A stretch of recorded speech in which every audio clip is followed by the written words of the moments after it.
जय श्री कृष्णा। राधे राधे। दोस्तों, स्वागत है आपका अपने चैनल भक्ति ज्ञान मार्ग में। आज हम आपको वैशाख मास के चौथ की व्रत की कथा सुनाने जा रहे हैं। जो कोई भी वैशाख मास में चौथ का व्रत करके चौथ व्रत की कहानी सुनते हैं, उन्हें किसी भी तरह के किसी भी संकट का सामना नहीं करना पड़ता। तो दोस्तों, कथा इस प्रकार है। कथा शुरू करने से पहले हम आपको बता दें, कल रविवार को चौथ व्रत रखा जाएगा। तो कहानी इस प्रकार है। एक समय की बात है, किसी गांव में एक बुढ़िया माई रहती थी। उसका एक बेटा था। उसकी माँ 12 महीने की चौथ का व्रत किया करती थी। वो हर महीने की चौथ को 5 चूरमे के लड्डू बनाती, जिसमें से एक चौथ माता का, एक गणेश जी का निकालती, एक गाय माता को देती, एक अपने बेटे को देती और एक स्वयं खा लेती थी। एक दिन वैशाख महीने की चौथ को बेटा पड़ोसन के घर गया और वहाँ चूरमा देखकर पूछने लगा कि आपने ये चूरमा कैसे बनाया है। तब पड़ोसन बोली, आज वैशाख की चौथ है। तब लड़का बोला, मेरी माँ तो हर महीने की चौथ का व्रत करती है। तब पड़ोसन बोली, तेरी माँ चौथ का व्रत थोड़ी ही करती है, वह तो लड्डू बनाती है और सारे लड्डू स्वयं ही खा लेती है, तुझे तो बस एक लड्डू ही देती है। लड़का उसकी बातों के बहकावे में आ जाता है और अपनी माँ से बोला, माँ मैं तो विदेश जा रहा हूँ। माँ बोली, क्यों बेटा, क्या बात है। तब वह बोला, माँ मैं तो कमा कर लाता हूँ और तुम लड्डू बना बना कर खाती हो। तब माँ बोली, मैं तो चौथ माता का व्रत करती हूँ और ये व्रत मैं तेरे ही सुख शांति के लिए करती हूँ। तब लड़का बोला, माँ तुम इन व्रतों को छोड़ दो। माँ कहती है, बेटा मैं इन व्रतों को नहीं छोड़ सकती। तब बेटा बोला, माँ यदि तुम व्रत नहीं छोड़ सकती तो मैं तो विदेश जा रहा हूँ। तब बुढ़िया बोली, बेटा ठीक है, यदि तू विदेश जाना ही चाहता है तो चला जा, पर चौथ माता के इन आँखों को अपने साथ लेता जा। यदि तुम पर कोई संकट आए तो चौथ माता और गणेश जी का नाम लेकर ये आँखें उन पर डाल देना, तेरा संकट दूर हो जाएगा।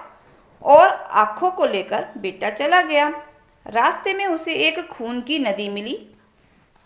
उसे माँ की बात याद आ गई। तब उसने वो आँखें निकाले और नदी में डाल दिए और चौथ माता और गणेश जी का नाम लेकर कहा कि यदि मेरी माँ सच्ची है तो यह और मेरे लिए व्रत करती है तो ये खून की नदी दूध और जल से भर जाए।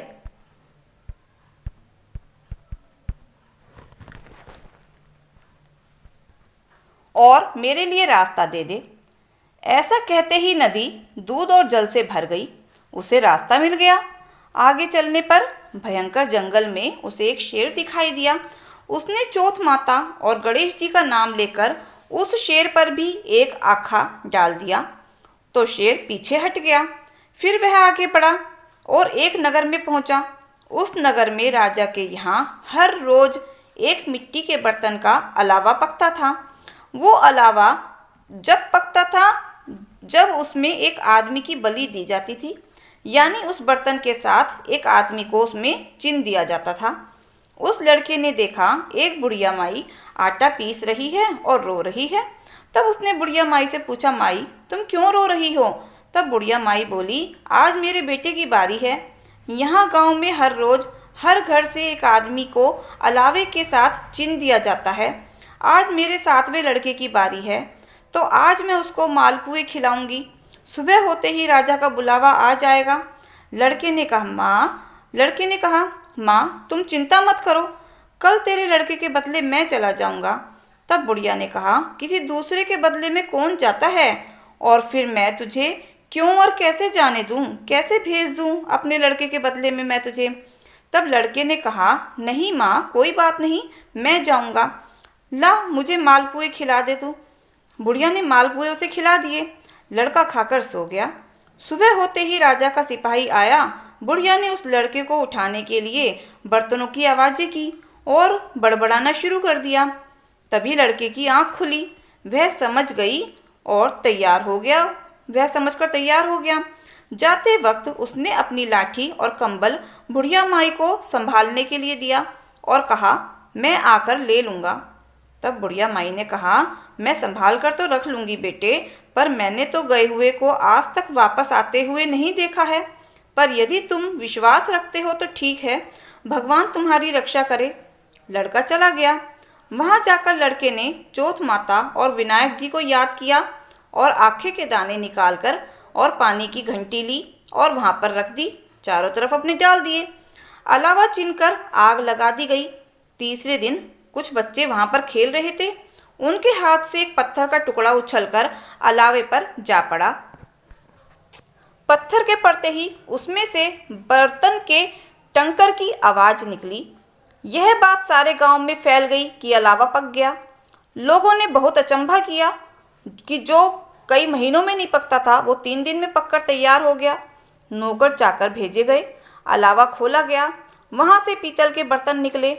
भीतर से आवाज आई, भाइयों कंचावा धीरे धीरे खोलना, अंदर आदमी भी है। उन्होंने कहा, अरे है तो यह आदमी की आवाज़ या किसी भूत प्रेत की आवाज़।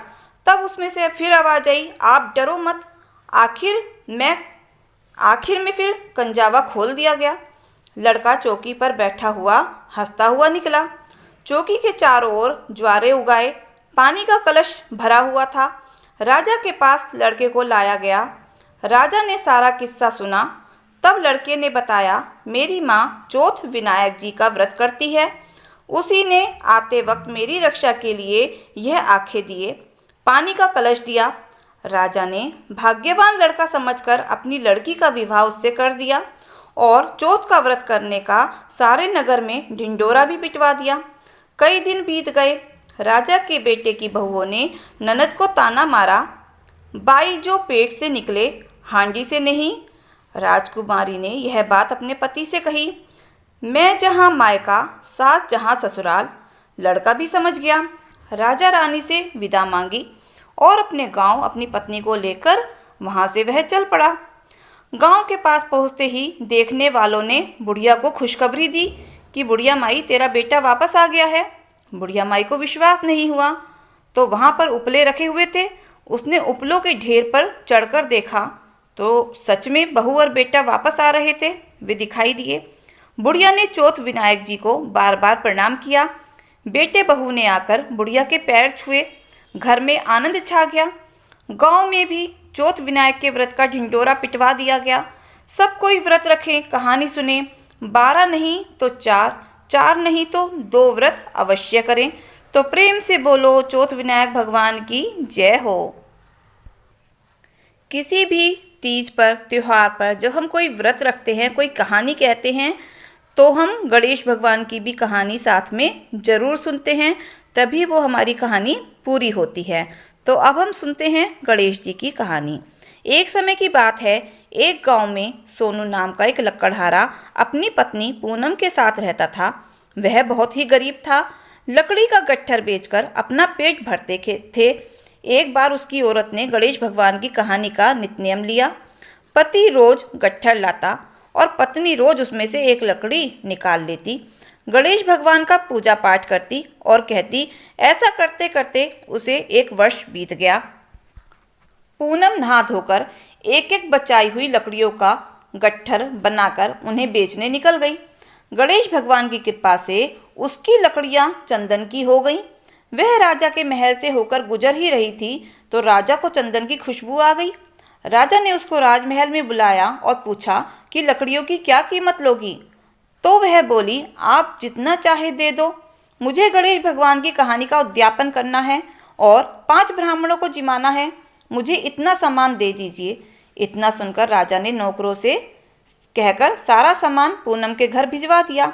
फिर पूनम ने गणेश भगवान की कहानी का उद्यापन किया और स्वादिष्ट भोजन ब्राह्मणों को खिलाया और उनकी सेवा की तथा उन्हें यथाशक्ति दक्षिणा देकर उनसे आशीर्वाद पाया। उधर सोनू की गट्ठर बिका नहीं तो उसे आने में देर हो गई।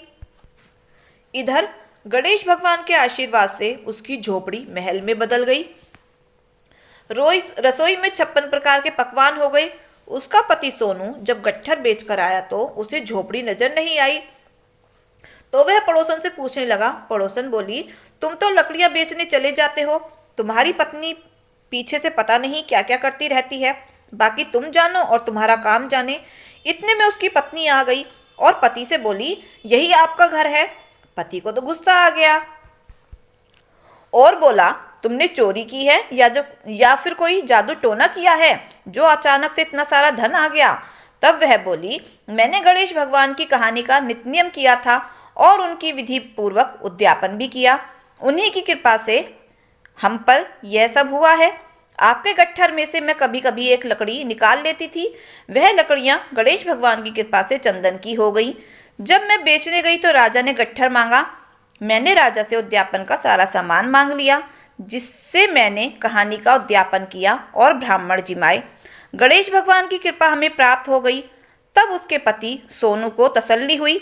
उसने कहा, अब हम दोनों मिलकर गणेश भगवान का नित्य नियम और पूजा पाठ किया करेंगे। उन दोनों पति पत्नी ने स्वादिष्ट भोजन किया और महल में वास किया। तो हे गणेश जी महाराज, जैसे आपने पति पत्नी के भंडारे भरे, वैसे ही अपने सभी भक्तों पर अपनी कृपा बनाए रखना, सबके भंडारे भरना। कहानी अधूरी हो तो पूरी करना, पूरी हो तो मान रखना। तो प्रेम से बोलो गणेश भगवान की जय हो। तो अगर आप हमारे चैनल पर नए हैं तो प्लीज़ चैनल को सब्सक्राइब करें, लाइक करें, शेयर करें और वीडियो अच्छी लगे तो कमेंट बॉक्स में ज़रूर अपने विचार लिखें। तो प्रेम से बोलो गणेश भगवान की जय हो। धन्यवाद।